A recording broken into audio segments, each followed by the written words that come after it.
Добро вечер, недела 22 часот, време за емисија во Центар на YouTube. Јас сум Васко Ефтов, почитувани гледачи, вие сте на вистинското место. Зошто? Бидејќи вие јас имаме право да знаеме вистината.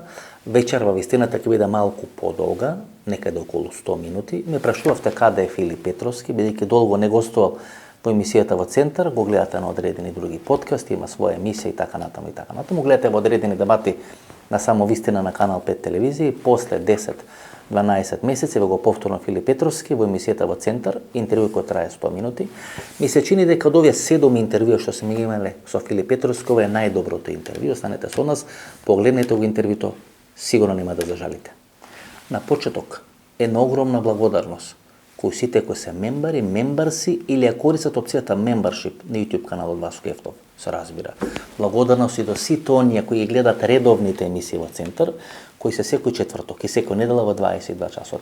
Ние воведовме нов термин, тој е вторник 22 часот, и во тој термин ќе правиме одредени вонредни политички анализи. Ќе биде 22 часот или ќе биде 22 часот и 45 минути ако има фудбал во вторник, дали Лига на шампиони, дали некој репрезентативен фудбал. Благодарност до сите кои одвоија 2 евра, 2,5 евра за да станат мембарси на YouTube каналот Васко Ефтов во едно време како што е сега, кога секој денар е важен, да одвоите 120 денари, тоа ке мене предизвикува основа за една огромна благодарност, за едно поклонување пред вашата доверба. Бројот на мембарси се зголемува со брзина која ние не ја ни предпоставувавме. Во вторникот имавме одлична политичка, вонредна политичка анализа, посветено на двојното убиство кај Шише бар, нова информација, нови експлозивни информации кои може би да стои позади целиот тој случај или убиството во Шише бар. Имавме нови информации околу случајот Маријан Докас, лидерот на опозицијата, одредени структури, пиковата дама која сега се појавува, која е таа пикова дама која се појавува сега како нов играч во целиот тој процес, која носи информации, пари и така натаму и така натаму. Значи станите мембар, станите мембаршип или користите опцијата мембаршип и погледнете вонредната политичка анализа во вторникот, сигурно нема да зажалите. Следува интервју со Филип Петровски. Филип Петровски, кој е седмо интервју? Седмо у новиот формат, у новиот концепт. Кој емисијата оди само Инаку сме имали пред 20 години кога се вратив од Њујорк. Њујорк, па кој бевте лидер. Ама тогаш имаше тогаш се праве по форма на досија, па имавме кој бевте на Демократски центар и така натаму, бевме во кафана снимавме, тоа беше тврдо интервју. Сме имали вакви онакви интервјуа. Сега сме милионери, така значи си заедно со Лјупчо Ѓорѓиевски или сте заедно со Лјупчо Ѓорѓиевски, единствено кој има преку 1 милион прегледи во емисијата во Центар. Сега со денешнава ќе идеме на кај 1,5 милиони полека. Да, ќе одиме над таму. Околу 2,1 2,2 од посетите на твојот YouTube канал се од нашите емисии. Да, од вас и благодарам на тие што гледаат, затоа што мислам дека тоа е верификација дека сме кажале нешто кое што понатака има свое влијание врз системот и остава трага како една хроника на времето. Ја менува концепцијата Петровски, реагира на интервјуата, па подосна проба нели да ги игнорират интервјуата, па пак реагира на интервјуата така натаму. И така натаму ја менуваат нели концепцијата како како да ги минимизират во наводници штетите. Ама 1 милион прегледи јасно говорат сами за себе.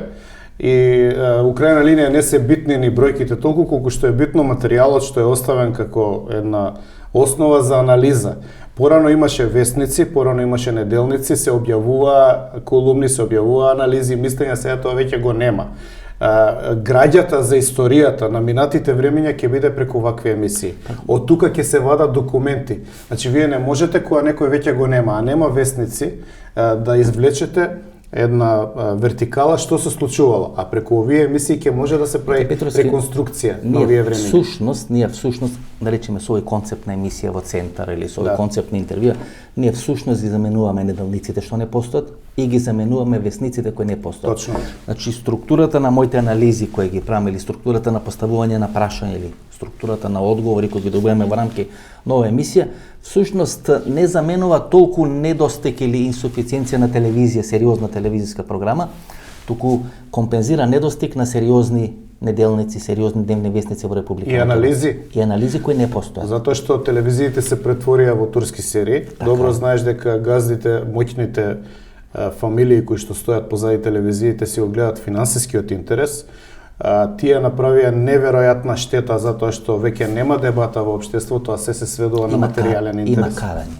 Во дебатите има карање, знаете. И Има. вие гледате ко не канат во одредени Конфронтации, дебати. да. Јас, например, најчесто го одбивам тоа, бидејќи што јас тамо би учествувал, тоа што имам да го кажам, ќе го кажам кај мене во емисија, или тоа што можам да го издебатирам, ќе го издебатирам тука во рамки на емисија, гостувам на емисија кај што имам што да кажам, кај што имам што да презентирам во целата работа. Ама иако ти дозвола да кажеш, затоа ти што и дозвола не да кажеш. дозволува да збориш, затоа што концепцијата е да се опфати според нивна потреба, а не за да се Па две ослика. теми се, да се создава антибугарска и да се создава антиалбанска хистерија. Да. Во моментот, Се сложувам. во моментот или последните 6 до 12 месеци, телевизиите кои лавира од ПРО-ВМРО до ПРО-СДСМ, сега повторно ПРО-ВМРО, создаваат антибугарска, антиалбанска хистерија. И тоа им е задачата, која инаку кој нормален би го викнал оној од Велес да се појави во емисија на национална телевизија каде што ве не девалвира ко нација, не девалвира ко народ. Ги кажа сите најгнасни работи кои бугарите кажат на нивните програми, и тука на национална телевизија во Република Македонија човекот е од Велес, роден е тука, живее тука, се школал тука, деца школал тука и така натаму. Се гледа дека намерата е на телевизиите да протнат одредено сценарио. Сценариото успешно го протна, се создаде една хистерија, таа ќе биде трајна и со големи последици. Ми се чини дека нарачателите, односно планерите на овие работи се надвор од Македонија и всушност тука се судираат поголеми интереси, односно поголеми структури кои што си ја пробуваат моќта. Како и да го толкуваме, ние Македонија веќе 3 години членка на НАТО. И таа е од оваа страна на работите. Тоа како дебата, односно како проблем се јавува и во Србија, бидејќи Србија е од другата страна, нели? Се врши постојано притисок да се приклучи кон санкциите и да се врати на патот кон Европската унија. Значи низ овие примери што ги гледам кај нас во Србија, во Косово, во Црна Гора, може да се види дека тука се одвива една, да не речам, ајде сега со претешки зборови, епска битка, меѓутоа се одвива еден судир, сериозно изразен судир на концепти. И она што е битно, македонските телевизии, наместо да одиграат значајна улога во смирувањето на тензиите, да ангажираат интелектуалци кои што ќе го објаснат ова, кои што ќе му дадат една поширока слика на публиката и на гледачот, тие се приклучени како алатки за извршување на овие сценарија. Тие се дел на хистеријата. Да. Тие се дел на создавање на одредена хистерија, знаете. Јас лично мислам дека твојата емисија, подкастите што се појавуваат, начинот на вакво организирање на комуникација со јавноста е далеку позначаен од телевизиите. Јас во 2000 ќе следува еден процес. Тој процес те го направи и на Твитер. Да. Тој процес го направи и на Фејсбук. Следни што ќе пробат да го направат тој процес ќе бидат Инстаграм и ќе бидат YouTube или подкастите на YouTube. Да се направи едно згустување, да дојде преку глава на луѓето, знаете. Имаше 5, 10, 15 портали, сега направија 1000 до 2000 портали. И знаете, кој ќе имате 2000 портали, имате таква една густина на портали, кај што вие не знаете што да прочитате, што да видите, што е точно, што не е точно. Па на Твитер, вамо разсметаше дека на Твитер има изгубено битката со шарена револуција, сега направија 1.000.000 профили на Твитер и сега ви е непријатно да се појавите или да прочитате што има напишано на Твитер. Истото се случи на Фејсбук. Следни две адреси, цели мети кај што ќе биде насочена таа концепција, стратегија е Инстаграм, кај што сега имаме една урбана публика, помлада публика која не сака да е присутна на Фејсбук, кај што се мајки, татковци и така натаму и така, нивни мајки, татковци, и на YouTube, кај што беше една зона на слободно изразување. Сега ако тамо успеа тоа да го испрофанисат, да го извалкаат, да го издевалвираат, тоа значи ќе остварат својата стратегија, да не се верува на ништо, да биде хаос и да биде општа хистерија, да може да се инвестира само во општа хистерија тука во Република Македонија. Се сложувам. Мислам дека таргетирано се сатуризираат, односно полнат со ѓубре социјалните мрежи, посебно на Твитер, каде што може лесно да се извлече една психопатологија на тие што пишуваат под скриени профили. И тоа сериозна медицинска слика за лечење, но мислам дека не се успеа со таа цел да се извалка целиот простор, затоа што голем дел од луѓето не се воопшто на Твитер. Некакво влијание или конвертирање на влијание низ платформите или во реалниот живот не се случува. Тоа се прави, знаете, тоа е филозофија на мали броеви. Да, многу мали броеви. Знаете, кога вие таа филозофија на мали, ако таа филозофија на мали броеви вие презентирате како слика на одредено општествено расположение. И таа филозофија на малих броеви вас всушност или концепција или стратегија на мали броеви всушност ве влече до одредени погрешни заклучоци. Така. Па вие сетете се Ванков како велеше, ако соберам 5000 лајкови ќе се кандидирам на председателски избори или 2000 или 1000 лајкови колку беше. Ги собра и подоцна не можеше да собери потписи, што ќе рече дека тамо се обидува да се репрезентира одредена стварност или реалност која не постои во реалноста и во стварноста. Кај што народот всушност е девастиран, констерниран од се и се што, нели? Една општа хистерија каде што не може да се снајди. Тоа е виртуелна реалност која што е лажна, како што реков, постојат... Во која се инвестира сериозно, сериозни пари. Да, па еве, јас истражував. Нели имаше оној случај што го презентираа дека Ковачевски потрошил 25.000 евра за Facebook кампањи. Јас ја најдов... ИРЛ имаше одредено истражување. Ја најдов јас банката на податоци, значи онлайн се е достапно. Facebook има направено на едно место, од разбирливи причини кои сака нека истражува, не го кажувам. Значи, постојат сите податоци за Македонија. Значи, колку потрошил Мицковски, колку потрошил Таче, колку потрошиле сите, Левица, Пасиев и така натаму.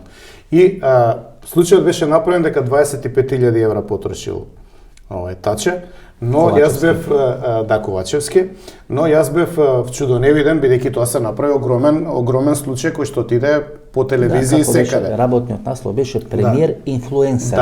Дека премиерот всушност инфлуенсер со државни пари води инфлуенсерска кампања. Во истото тоа време Мицковски има потрошено 40.000 евра. Тоа никој не го каже. Ковачевски 25.000 евра, Мицковски 40.000 евра. Во таа банка на податоци стојат сите реклами на Facebook и колку пари се потрошени поединачно.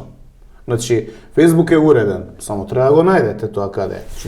За кој временски... Во период од последниве 2 до 3 години кои ќе опфатите, он дава, например, ако му дефинирате дај ми за 22-а, он и за Македонија, он ви дава редослед. И во тој редослед не е прв Таче. Мицковски значи има 40, Ковачевски 25. Да не бидам сватен дека Пасиев колку има? Дека Пасиев има околу 10.000. Значи Пасиев има.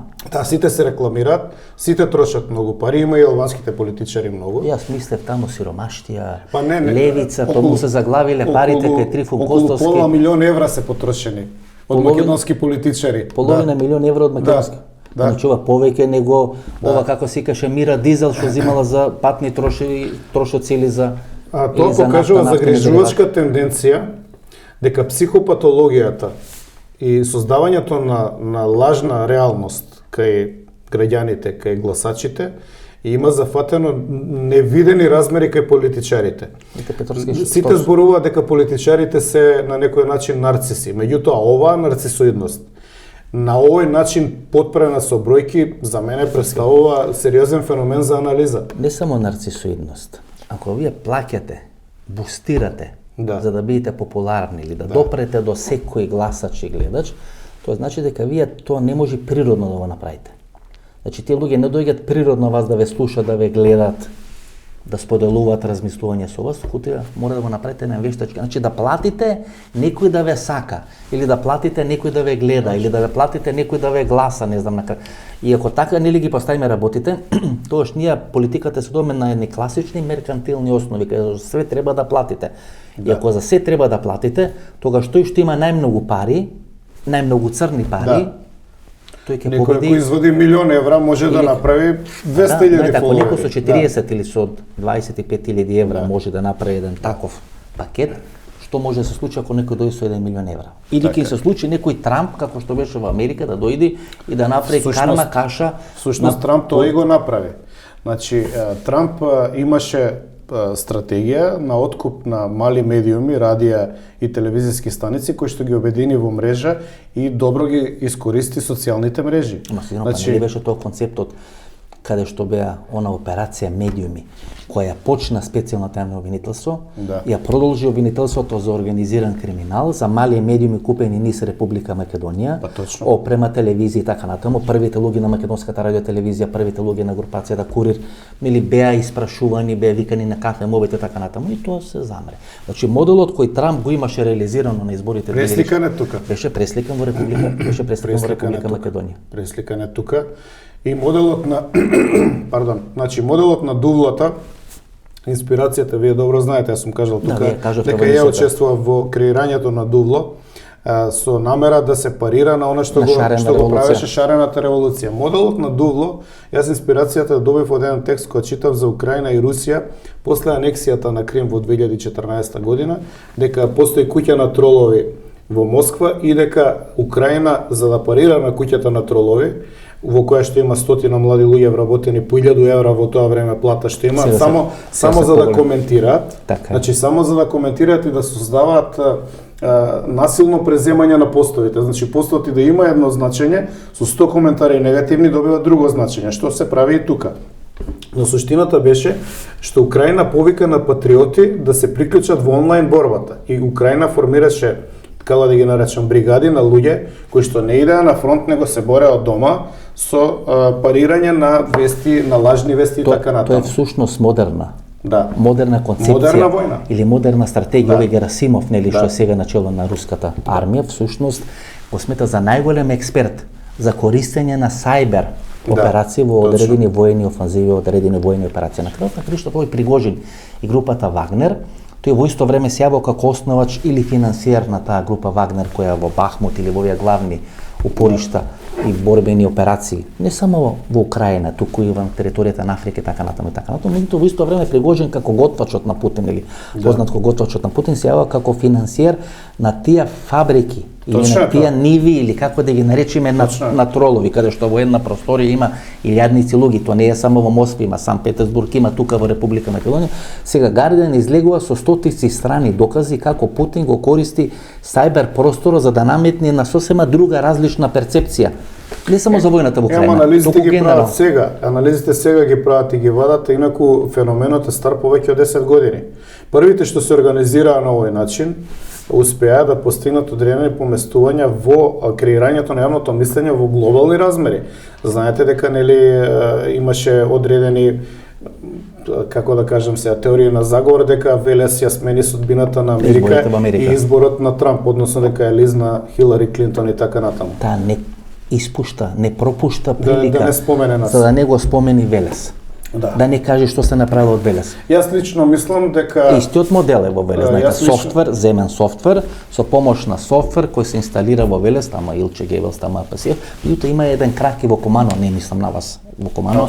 Да, има еден крак и во Комано, кој исто така не е санкциониран и врз база на тие софтвери на тие две групации, всушност не се направи само промена на расположението во Америка или се избоксира одредена победа на Трамп, туку мислам дека сите тие софтвери системи нас ни се користеа сега во оваа операција на бомби или на доева на бомби во училиштата во Република Македонија. Оливер Спасовски говори за одредени кластери, најдени телефони кои ќе бидат повикани на телефонски разговор, ќе видиме како ќе биде разврската, меѓутоа гледате одеднаш престана целата таа работа кога полицијата воспостави некаков ред за да може да се најавите и кога ќе се најавите да може да имате доева за одредени бомби. На VPN-ите. Можна е, не знам, меѓутоа фингерпринтот на она што се случуваше од Велес како ауткам, односно резултат во Америка и она што сум го читал, прочувал за Украина и Русија, таа хибридна онлайн војна, потсеќа на многу слични системи. Дали некој го даде тој систем или ги поучи дечкиве или беа толку многу интелигентни, не знам, меѓутоа дека има некаква поврзаност, јас се сомневам дека тоа не е случајно. Гледате, сега имаме војна во Украина, на крај на емисијата нели ќе анализираме геополитички, меѓутоа кога веќе тргна во еден друг правец сега разговорот, имаме војна во Украина. Гледате, Трамп кога доаѓа, тоа е 2016 година, односно инаугурацијата е 2017 година, една од неговите цели беше трансформација или укинување на НАТО алијансата. Ако сега не постоеше НАТО алијансата или Америка, Соединените американски држави која помага војната во Украина, Украина ќе капитулираше за 1, 2, 3 или 6 месеци во однос на Руската Федерација. Гледате, значи руските ботови, овие фабрики за тролови помагаат, создаваат амбиент и ги решаваат изборите во корист на Трамп против Хилари Клинтон. Иако Хилари Клинтон има освоено 1 милион гласови повеќе од Доналд Трамп на изборите 2016 година, меѓутоа се неправилно распоредени, што се вели. Ако Трамп останеше и понатаму на чело на Соединените американски држави, НАТО немаше така да интервенира војната во Украина. Русија ќе се прошеташе до Киев. Гледате, и кога сега од некоја временска дистанца ги анализирате сите овие процеси, всушност гледате еден ракопис кој од ФСБ, КГБ, руската војно-разузнавачка структура и така натаму, Патрушев што беше Путин, Медведев, значи тоа е реализиран концепт кој требаше да заврши со освојување целосно на Украина, ако НАТО беше клекнат на колене во време на Доналд Трамп. Доналд Трамп пред неколку дена изјави дека ако стане повторно председател за 24 часа ќе реши војната во Украина. Ќе подела Украина. Не знам што ќе направат со Украина, меѓутоа сигурно дека сигналот и престанувањето да се праќа оружје во Украина ќе значи крај на војната. А последиците за Украина ќе бидат веројатно дека нема да постои на картата како што постоела пред војната. Петровски, се ви имате емисија, гостувате на подкасти. Да. Станавте новинар, треба да се честити, имате ново работно место. Колеги сме. Не сум вработен, ама колеги сме сега. Каде сте сега, во ЗНМ или во ова другото? Не знам кај ќе ме пријават од редакција.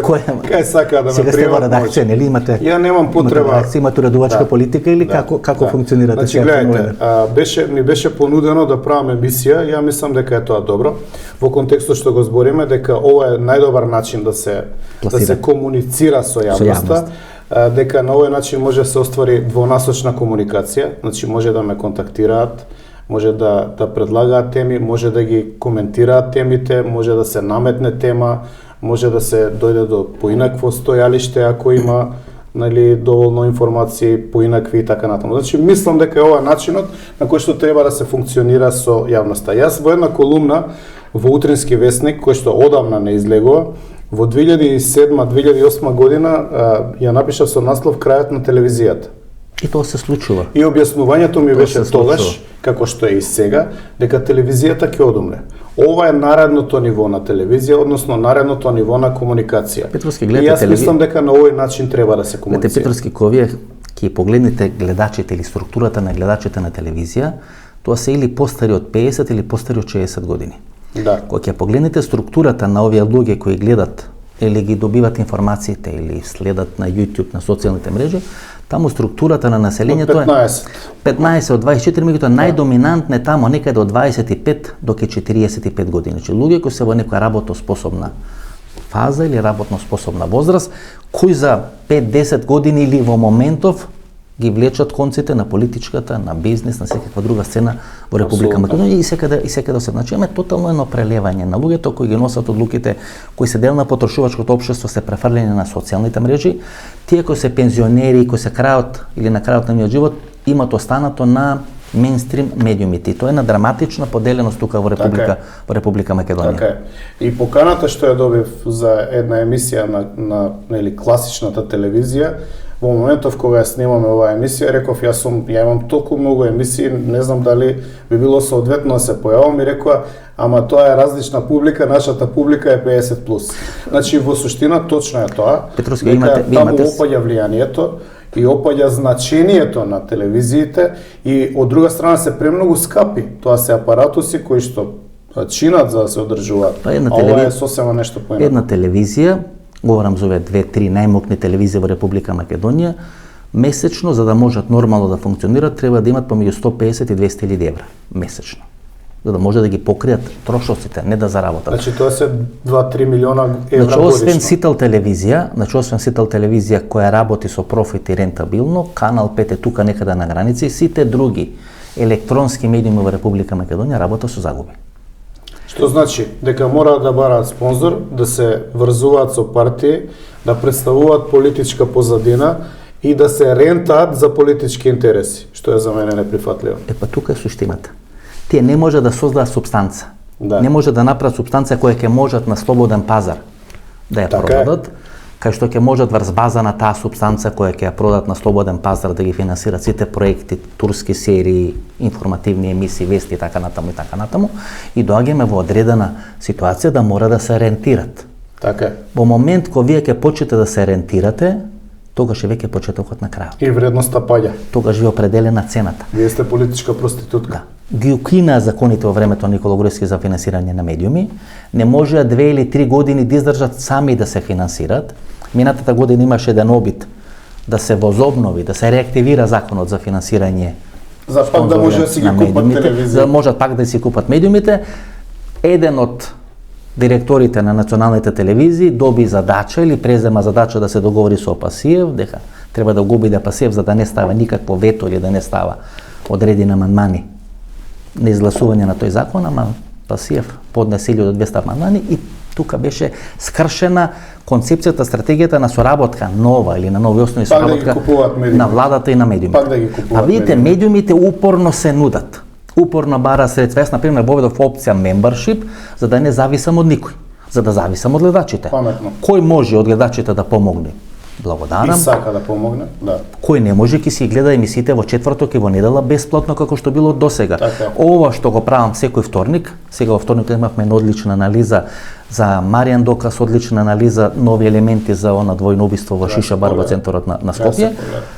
Тие што можат, нека платат мембар, тоа е некаде околу 2 евра, 2,5 евра, ќе може да погледнат сите, значи сите анализи ќе ги дадам вторник во 20 часот. Вие имате емисија во сабота во 20. Јас сум во сабота во 20, мојата емисија се вика Cyber Команда. Можат луѓето да ја погледате вашата емисија на Infomax. Благодарам на Infomax каналот. Значи тоа е подкаст, емисијата ја уредувам сам. Идеите, односно тоа што го презентирам се мои. Имам слобода да го правам тоа и тоа беше основа на се за да прифатам. Значи, јас не можам да кажувам туѓи идеи, јас кажувам мои идеи. И публиката ќе определи дали идеите се, односно начинот е добар, како и кај тебе. Ние разговаравме, Петровски, некаде пред пола година, една година, за одредено ваше место во рамки на во Центар, YouTube каналот Центар, меѓутоа тој е толку персонализиран со моето име, со моето презиме, дури и порталот, знаете кога е во Центар. Првата асоциација е на емисијата во Центар, па дури втората асоциација на порталот во Центар, што се вели порталот трпи во наводници поради емисијата во Центар. Но тоа е една добра зависност. Последната комбинација која имате со Натали Ивчева и со Мечка од Infomax заврши со одење на Љубе Бошковски на топол оброк 3 пати на ден, што значи дека тоа е една убиствена комбинација. Сачувај Боже, не поради нас. И дека сега Данела Арсовска можеби треба да се загрижи.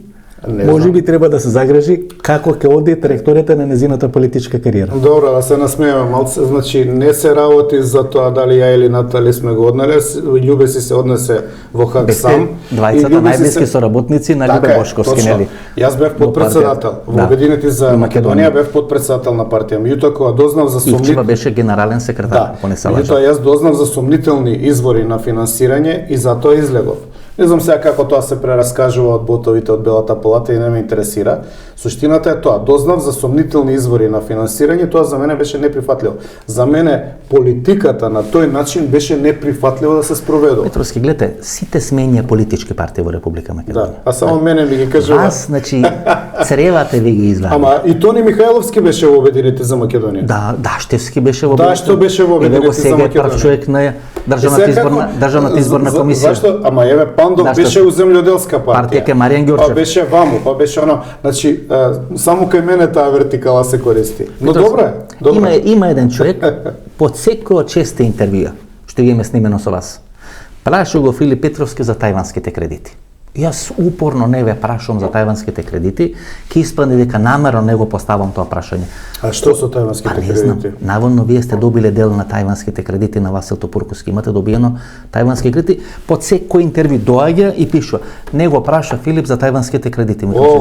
Викам се извинувам, заборев. Не го праша. Сте добиле ли тајвански кредити во времето на Васил Топурковски? Тоа е 99-2000 година. Таа веќе не постои. Агенцијата која што беше формирана за инвестиции и развој, која што делеше дел од тие тајвански кредити, и 90% од кредитите Циле си ги даде на партијата Демократска алтернатива. На своји луѓе.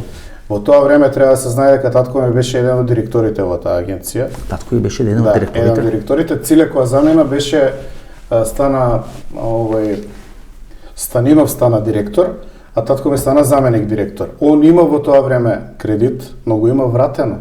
Ако треба овдека да донесеме извештај од банка, ќе донесеме. Значи, има земено и има вратено кредит. Но има многу луѓе кои што биле политички врзани во Демократска алтернатива, кои што не ги вратиле кредитите. И тоа е добра тема да се истражи кој земал, кој вратил и кој не вратил, и да се кажат имињата. Тоа е оној бизнис. И благодарам за прашањето. Тоа е оној бизнис со кеси кои се Да, тоа продаваат татко ми го работи 30 години. Тоа е тој бизнес. Тама е инвестирано со тајвански кредити. Без везе е прашањето, меѓутоа ќе го одговорам затоа што не сакам Не, да стои нешто. го постава. Знаете, испеѓа дека го избегнуваме, дека не сакам да го избегнуваме ништо никогаш. Да. Одлично е ова.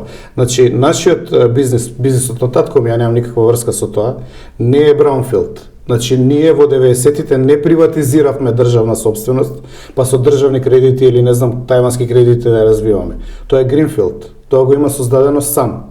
Во одреден момент, тоа го знаат сите бизнисмени, за развој ви требаат пари. Многу е просто. А за разлика од тоа, и телевизиите, моќниците што ги имаат, и многу други семејства кои што се во врвот на политичките структури денеска, имаат браунфилд, значи презимаат готови проекти. Имаат банки на располагање. Имаат, па се презема. Значи се приватизира. Кога ги приватизираат фирмите, СОК во петок ви префарла одредени пари, вие со тие пари ги купувате акциите, во понеделник ги враќате парите. Да. И никој не приметува. Значи, и никој не приметува и на тој начин повеќе од 50% од најголемите фирми во Република Македонија. Се земени за без пари. Само со трансфер. Со трансакција. Кој трае 2 или 3 дена каде што никој не приметува. Знаете, вие со едно копче префрлате пари на одредена банка или на одредена фирма, таа фирма ги купува акциите од вработените, ви ги враќа во понеделник. Ги имате на сметка и вие ги враќате назад. Нит буџетот трпи, нит државата трпи, а вие веќе ги имате приватизирано предпријатие. Тоа е една толку софистицирана операција направена во Република Македонија. Ние нели тука филозофираме како се купи, од кај добиле кредити, кај добиле пари. Само со одредена електронска операција направена тоа. И така се станате газди на милиони, да не речем милиарди во Република Македонија. Милиарди, значи според мене она што беше општествена собственост, подоцна стана собственост на мал круг на луѓе. Тие луѓе се тие што возат сега Поршиња, Ферариња по Скопје и се однесува како супер класа. А не се грчец. И елита. Не се. Грчец ради дрогата, така. Ама има и други луѓе кои што овие легално веќе стана, легални бизнисмени. За мене беше голема надеж кампањата 98 година кога Љупчо, кога одевме на митинзите, најавуваше дека ќе има ревизија на приватизација. И тоа не се случи. И не се случи никаква ревизија на приватизација. Сеќавам на фотографија, кога водите со Љупчо Ѓорѓевски, Васа Топурковски кон центарот. Да. Па јас сум до нив. Да, вие сте до нив. Ги растерувате луѓето заедно со Рамчо, кога што може да видиме на таа фотографија, и се движите кон бината кај што треба се прослави победата. Тоа е Васе Топурковски во кратки ракави, иако е едно тамче донесо, ги качија на камионче горе. После се испостави, ова е добра вака исто конотација, малку да се потсетиме на тоа време. После се испостави дека Васил Топурковски бил понтонскиот мост на кримогена структура од СДСМ, која што во последен момент се приклучува кон него. Доста од луѓето таму имаа кривични пријави. Имаше обиди за некаква ревизија на приватизација, тоа застана затоа што политички конјунктурно беа поврзани и сега станаа пак власт. Петровски, може да не ми одговорите? Може да ми одговорите. Ако знам ќе одговорам. Ова го поставив ко прашање во интервјуто со Борис Стојменов. Ајде. Дали Борис Стојменов, пошто вели дека плаќал одредени пратеници, тоа исто Љупчо Ѓорѓевски кажуваше, дали Борис Стојменов ви има понудено стан 200.000 евра за да гласате за паѓање на владата на Љупчо Ѓорѓевски? Да. Да. И не беше сам, со Змејко беше. Со Борис Змејковски. Сакате да го раскажам случај? Ако може да го раскажам. Тоа е интересен за јавноста. Би било добро за македонската јавност, да знае колку пари се вртат во јавноста. Треба да знае, се вртеле тогаш пари, меѓутоа сега мислам дека се вртат повеќе 10 пати или 100 пати повеќе. Бидејќи сега работите се, кога ќе добивате пратеник, треба да менувате устав. Но тогаш беше, они работеа на комбинација да ја бутнат владата на Љупчо. Ова е 6 месеци пред војната 2001 година. Ја мислам дека се создава временски период. Мислам дека тогаш се создава услови да се, нели, да Македонија биде, нели, отворена ако дојде до војна, односно во Косово ако биде бомбардирањето, во Србија да може да бегаат бегалците и така натаму. И нормално тоа беше прво доаѓање на ВМРО на власт, практично многу беа јаки структурите во администрацијата на СДСМ. Че они контролира и во министерствата, и во јавните предпријатија, знаеш дека и во тајните служби. Во службите да не збориме, целосно беа нивни. Значи некоја слична ситуација која сега СДСМ доаѓа на власт после 10 години, 11 години, владење на Никола Сега е Груевски. обратното. Да, сега е обратно. Сега е обратното. И она теза која јас постојано кажам дека два лидери во историјата на Македонија, без разлика позитивни или негативни, тоа е Лазар Кулишевски и Никола Груевски, имале најголемата власт во изминатите 70 години. Секој во својот мандат кога владел со Република Македонија. И ако вие сте имале проблем за демонтажа на моделот на Лазар Кулишевски 98 година кога Не, имавме проблем, него не можевме да го демонтираме. Sada има се уште проблеми, не моќен, не е способен. Тогаш Палчо излезе го направи старт. Мирка Велиновска го направи Zoom. Значи утрински тепаше по нас од овој Ерол Ризаов. Не овој како се вика Трифун Костовски го направи. Значи они ги извадија сите пари и направија 100 медиуми, тогаш немаше уште онлайн медиуми, и почнаа да прават такви дезинформации, такви негативни. Сега имаме 165 портали, Љупчо нели го става во нацистички униформи на затворен во затвор со одредени фотомонтажи и така натаму. Таква една брутален пресик, значи неверојатна офанзива. Ја не знам како човеков издржа. Па нели се вадеа информации, гол шетал кабинет, кршел, не знам, столици и така натаму. Тепал сопругата и така натаму и така натаму. Ние имавме една несреќна околност тогаш, што 98 на крај доаѓаме, 99 веќе е војната во Косово, 2001 е војната во Македонија. 2000 година правите или има обид за праќање на ново парламентарно мнозинство? Тоа е тоа што го И почнува најавата на операцијата Големото уво. Да. Или првата операција на прислушкување во Република Македонија. Со исти актери, со се исто. И сега тогаш буквално бев повикан кај Стојменов и ми беа понудени тие елементи кои што за мене беа смешни. Јас тогаш немав свој стан. Значи живеев под Кирија како пратеник. Во Скопје. И они ми понудија стан од центар. Јас живеев во центар под Кирија, они ми понудија стан од центар. Ја не го прифатив тоа. Колку квадрати? Нема значи волку квадрати онолку. Кога да стан од центар? Значи стан кола и така натаму. И други работи. 200.000 евра сигурно. Па сигурно било и повеќе од тоа. Ама ја му кажав на Љупчо. Му пренесовте. Значи ја бев кај Љупчо, му викам, вие ми нудат пари за да преминам кај нив во групата, нели? После се оформи таа група пратеничка, 6 пратеника премина. Беше еден пратеник од Куманово, па беше внукот на Борис Стојменов, нели овој стоматологот и така натаму и така натаму. Е тука ми понудија и тука мислам дека и Милан Ставрев, значи одлуката дали ќе падне владата беше ја и Милан Ставрев. Двајцата се определевме да поминеме од таа страна, ќе имаше доволно да се сруши владата на Љупчо. Ја тоа од тој момент него ни сваќам, него ни разбирам, нити ми било нормално да размислувам на тој начин. Тоа што за мене ВМРО беше светиња, беше света работа. Јас бев изберан као пратеник од ВМРО и тоа за мене беше, мислам, 100 милиона да ми понудеше, немаше да прифатам. И едам кај Љупчо му викам, вака и вака, пошто ја не ги знаев позадините. Сега ние можеме да анализираме војна Косово, војна во Македонија, се што се случувало, дека се стварале контексти. Од страна сега, веќе од некоја висина историска. Шах најдобро се игра од страна. Да, ако сте вие дел од таа шаковска дистанца, од одредена историска дистанца ги гледаме процесите. Ама ја и тоа време не сум бил играчот на таблата, не сум бил некој од фигурите. И некој ги разместувал фигурите. Сите ние сме биле некакви фигури. Кој ги разместува? Па ја исто мислам дека и тогаш американците правеа разместување, мислам дека се спремаа за 2001. Кога се заврши операцијата 99 во Косово, они после тоа се сконцентрираа на операцијата во Македонија. И се плашеа дека од ВМРО ќе има жесток одговор и дека може да избие тотална војна.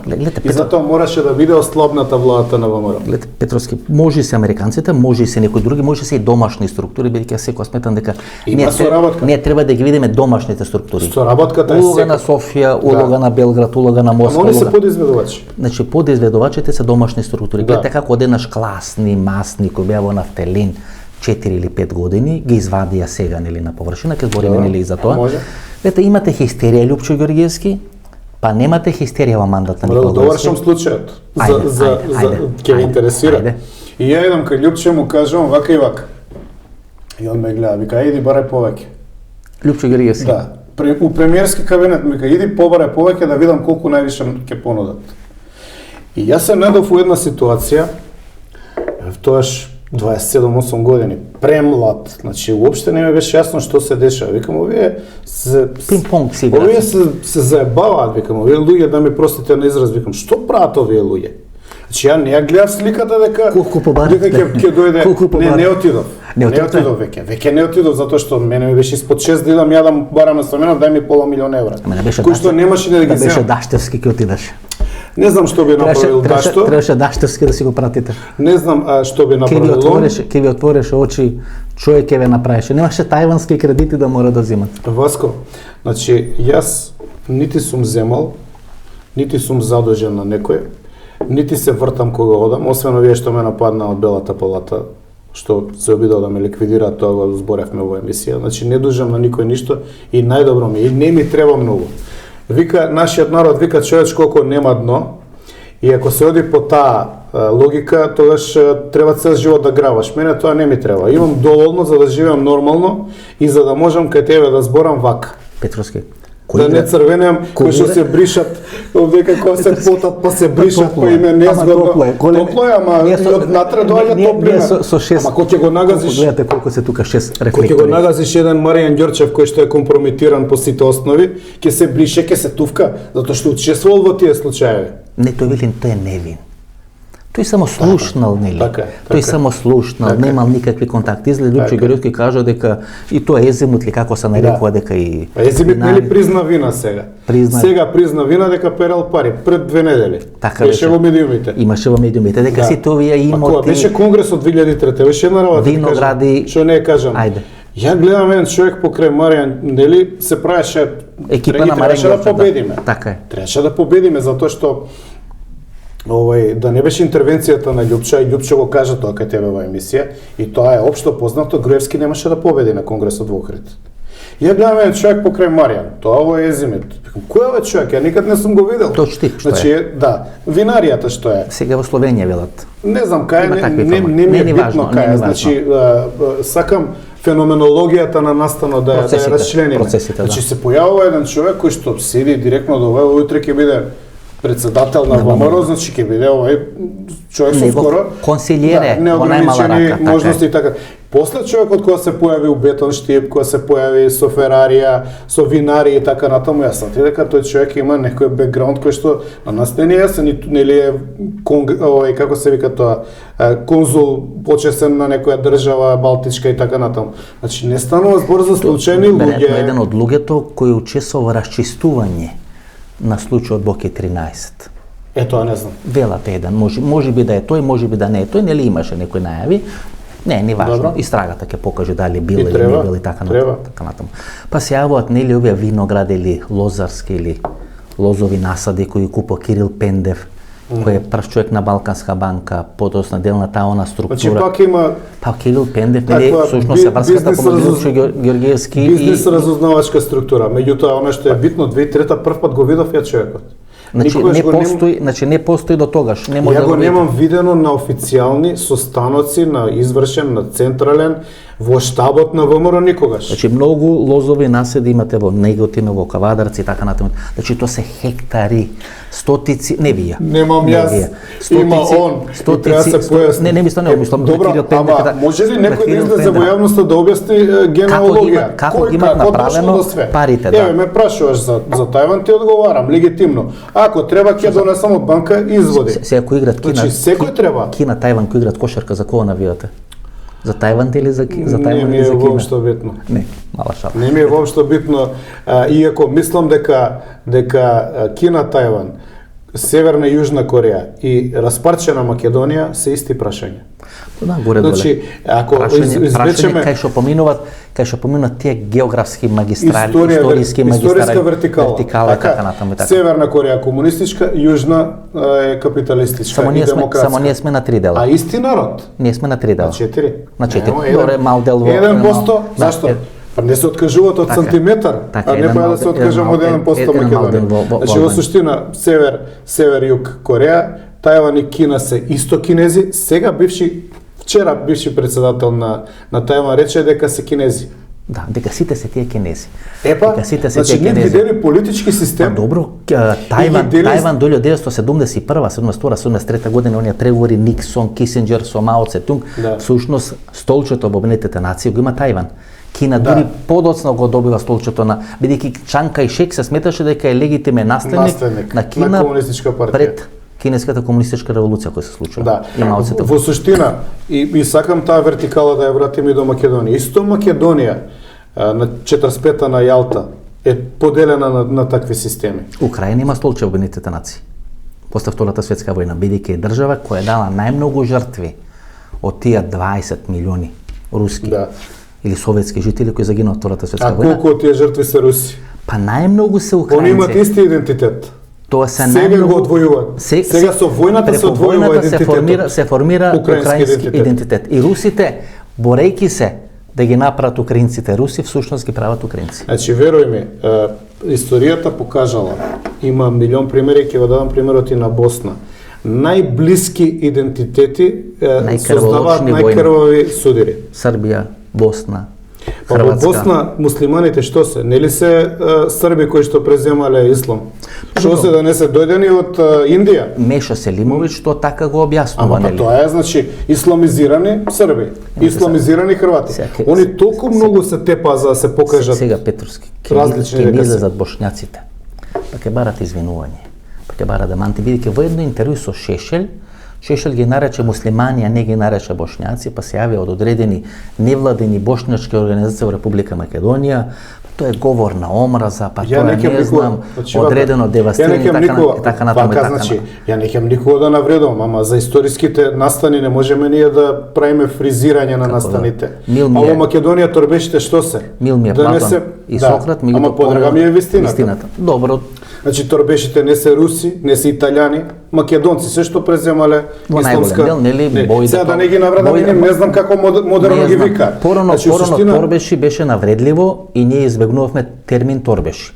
Подоцна тие сами преку Фијат Цановски бара како торбеши да влезат во уставот, кој ќе ги наречеме македонци муслимани, дел од нив се лутат и се навредуваат, дел се пишуваат турци, дел се пишуваат албанци.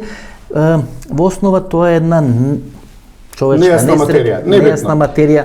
Јас сите ги сметам македонци. Така е. Ако може во Америка да има будисти, католици, православци да се американци, тога зошто само македонците биле или она нестрекна позиција на македонската православна црква и во однос на Борис Трајковски. Тоа беше дедо Петар кој велеше тие не може да поддржат некој што е протестант. Па што беше Гоце Делчев унијат? Да. Значи ако можеме ние Гоце Делчев да не биде столбот на нацијата или митот на нацијата кој го градиме, и целото семејство на Гоце Делчев е унијатско, тога зошто би се откажувале од католиците, би се откажувале од овие што се исламска. Ние мислам дека треба да ја надминеме таа фаза и да влеземе во еден сосема друг процес, тие се македонци. Мислам дека тоа е тешко. Вкоренети се и се длабоко влезени поделбите меѓу луѓето. Во суштина тоа се предрасуди кои што се тешко се искорнуваат, децата од најмали се задојуваат. На омраза и поделеност. Да не се сакаат. Дека овие се понизок род, овие се повисок род и така натаму. Еве, например, често албанците ми пишуваат, вие сте измислена нација, вие сте бугари и така натаму. Артифицијална, таа формулација употребат. Ние сме артифицијална нација. И сега што да правам ја да се навредам ли? Значи, во суштина гледам дека тие го гледат Артан Грубе, го гледат Дујер Осмари, го гледат овој министерот за економија кој играат кошарка, кој играат фудбал у кабинетот, и го гледат Ковачевски кој не може ништо да каже, знаете. И се чувствуваат супериорни во однос на македонците. Нели сега преку партијата Дуј се чувствуваат супериорни во однос на македонците, викаат сега се нашите 5 минути, а ако ние не покажеме дека сме тука или ако ние не сме тука газди, нема да постои Македонија, Македонија нема да стане членка на Европската унија.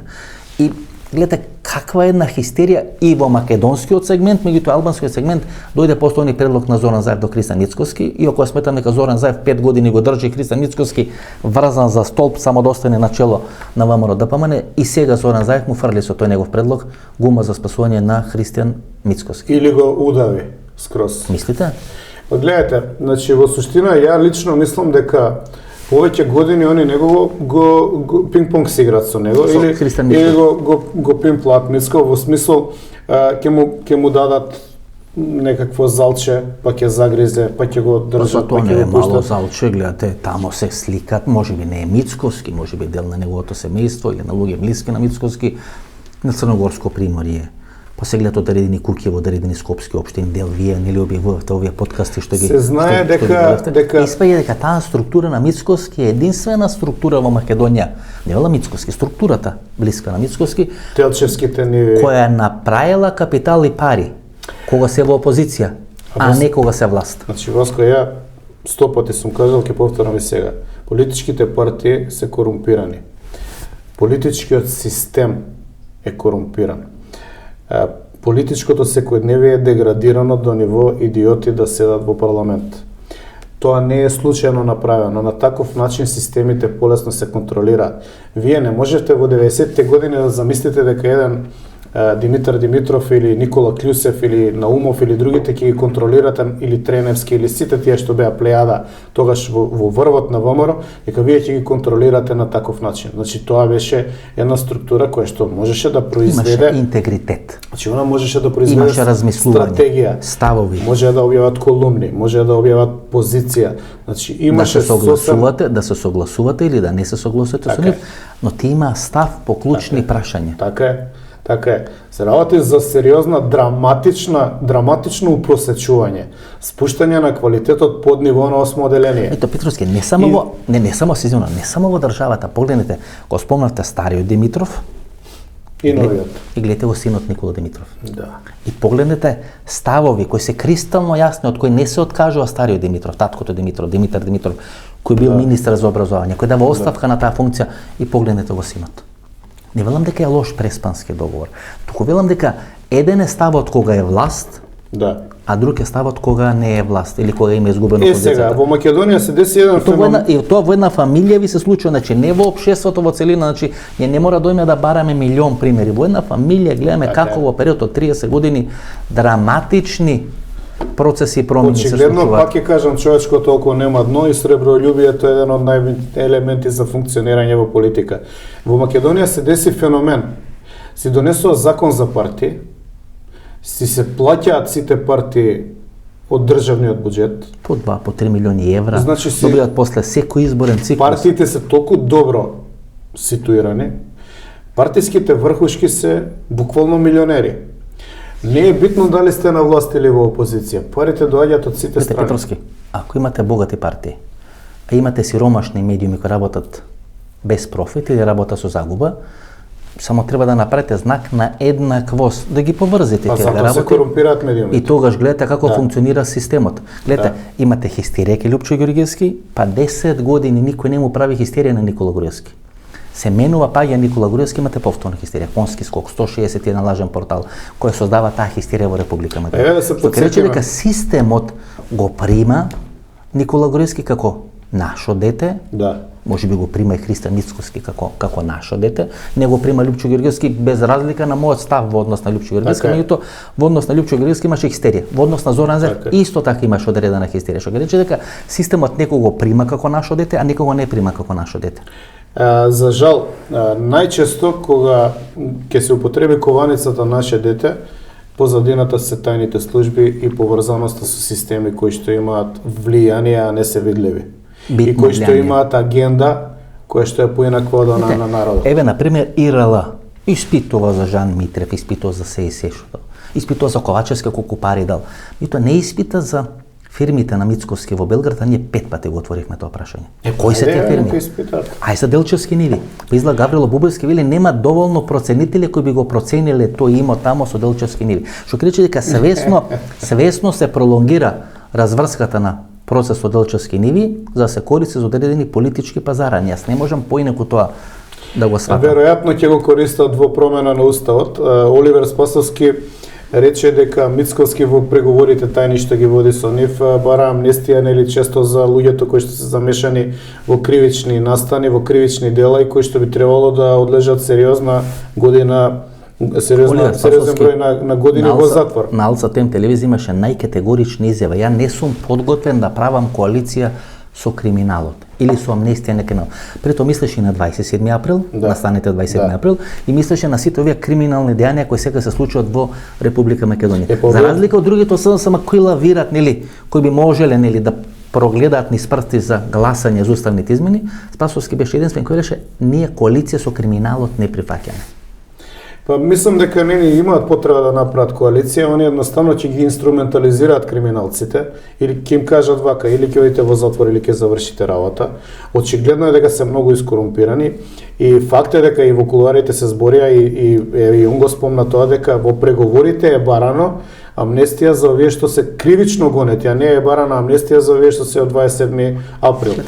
И практично тоа го покажа сега со последниот закон, 8 од пријавените пратеници. Показна вежба, тоа беше. Јас тоа го нареков показна вежба, дека всушност во наводници Стоилковиќ или читај тој што стои позади Стоилковиќ покажа со колку пратеници можеби располага во Република Македонија. Тоа беше според мене показна вежба на Белград. Ние имаме најмалку 8. Ние ќе бидеме битни во разврските и веднаш после тоа неколку дена Димитар Ковачевски оди во посета на Александар Вучич во Белград. Многу едноставни работите кои ќе поставите така.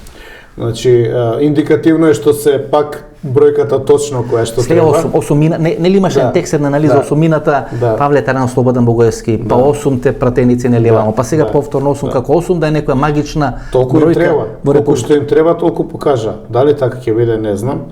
Меѓутоа во суштина се гледа дека се прават операции во позадина и мислам дека инструментализацијата може да се случи само на криминалните структури. Затоа што тие за нив имаат докази, имаат предмети, завршени се истрагите и може да завршат голем број на години во затвор. Од Шпански скали до Делчевски ниви. Тоа е една структура која што се провејува, се појавува во сите случаи каде што има сериозни кривични дела. Структура која што е склона на расчистување со политичките неистомисленици на сила, на брутален начин. Да. Не само со политичките неистомисленици. Вие сте биле дел на таа партија. Вие сте биле председател на млади на таа партија, значи секој председател на млади мечта е да стане во еден време председател на стари. Вас ве нападна од вашата партија. После тој напад бидејќи не согласуваа со вас. После тој напад врз мене, за мене таа партија е мртва до крај на мојот живот. И не се осеќам како дел од таа партија. Ја никогаш не сум можел, нити сум сакал да бидам дел од криминогени насилни структури. Ја разбирам политичко неистомисление, да мислиме и да се расправаме. Значи, Љупчо можам и да го критикувам, можам и да го пофалам, точно еве и денеска го спомнавме. Значи, за нешто ќе се расправаме, за нешто ќе се согласиме. Ова е добро, ова е лошо. Меѓутоа, да дигнеш рака на некој, да посегнеш по живот, значи тоа е дефинитивно крајност. И прв извести медиумот или порталот кај што ве имате подкаст сега. Да, тоа е доста индикативно. Кај што имате своја емисија. Ви се извинија барем?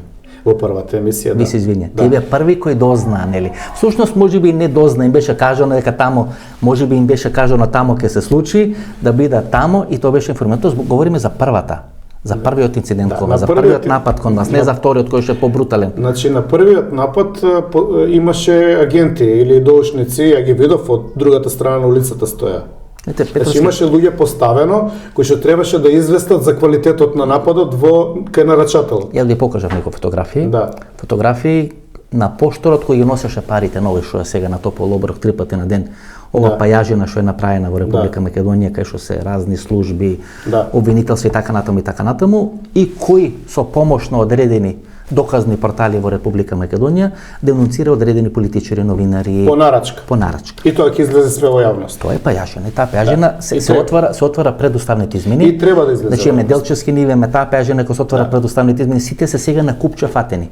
Значи, и ако не гласаат сега за уставните измени, сите тие ќе бидат спакувани на топол оброк 3 пати на ден.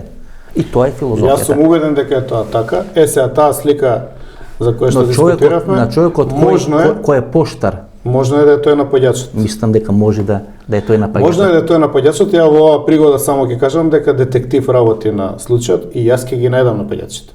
Значи ќе ги најдам и ќе ги покажам на јавноста, не само нападјачите, туку и нарачителите. Нема да се смирам, затоа што недозволиво е во политичка или новинарска или информативна дебата која што е битна за државата.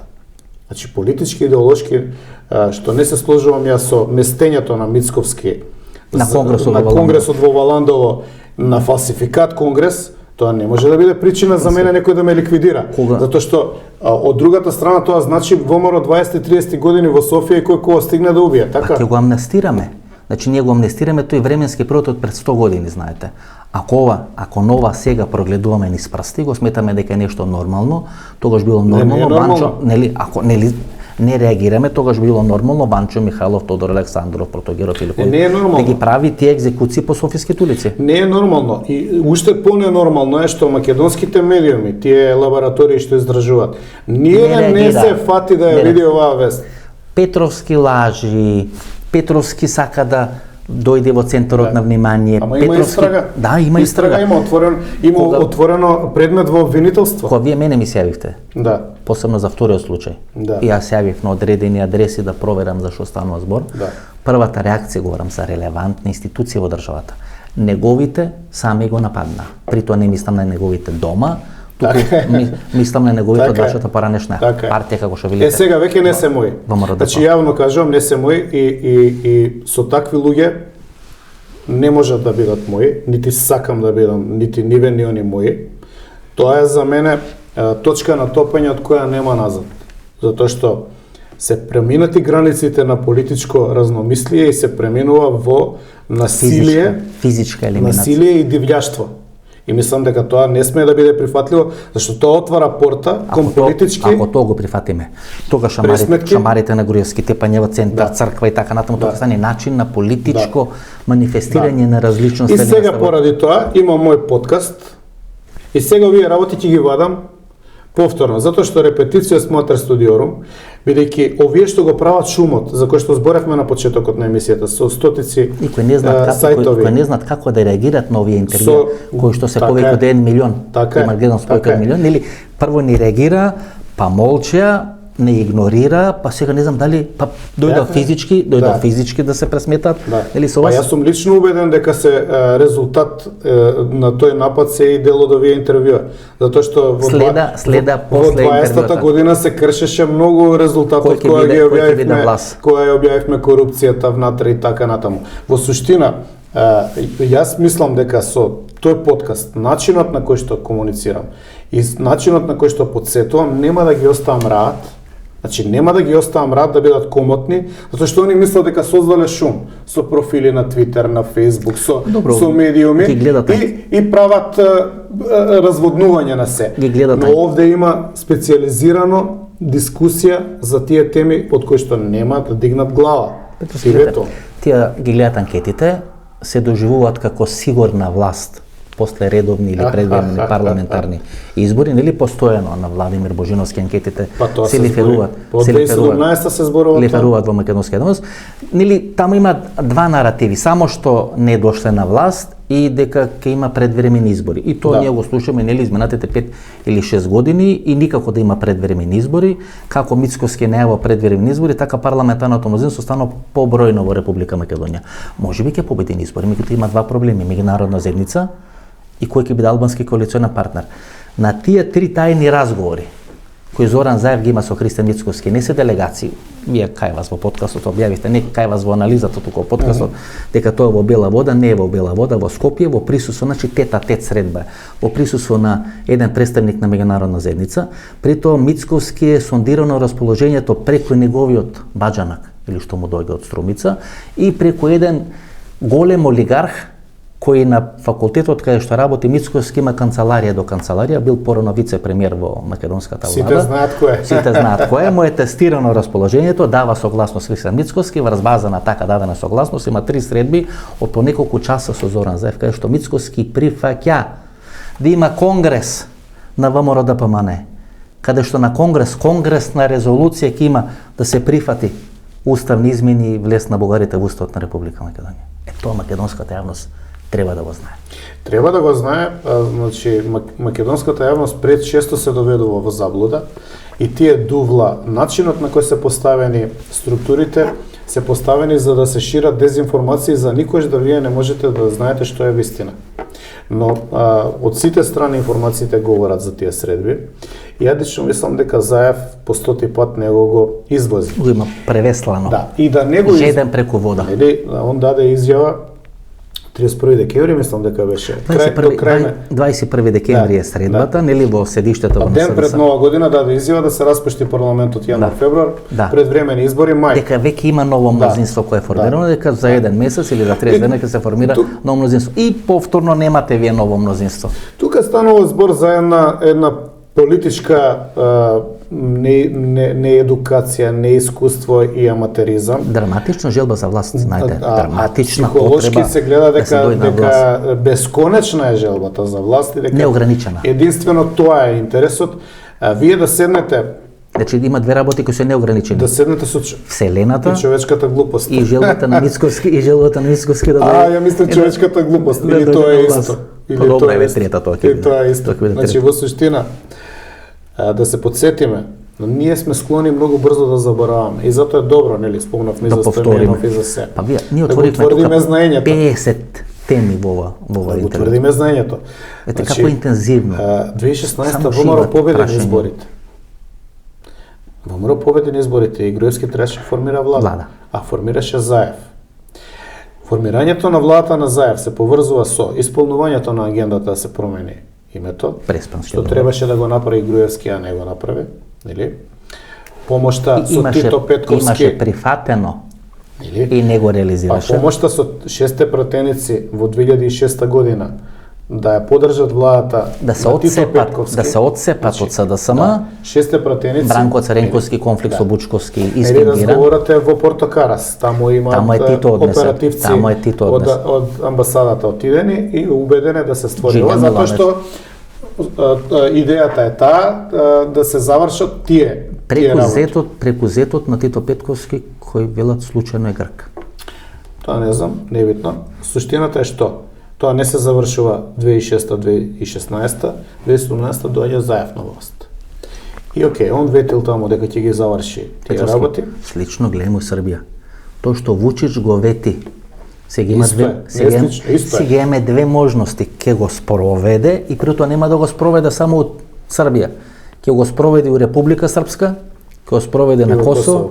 а Бога ми ќе го спроведе у Република Македонија. Сите своји инсталации ми се чини ќе ги стави на располагање, само да не биде Матеј Периш кој исчезнал во Сава, односно исчезнал во Дунав, оно нестрекно дете од Сплит, нели?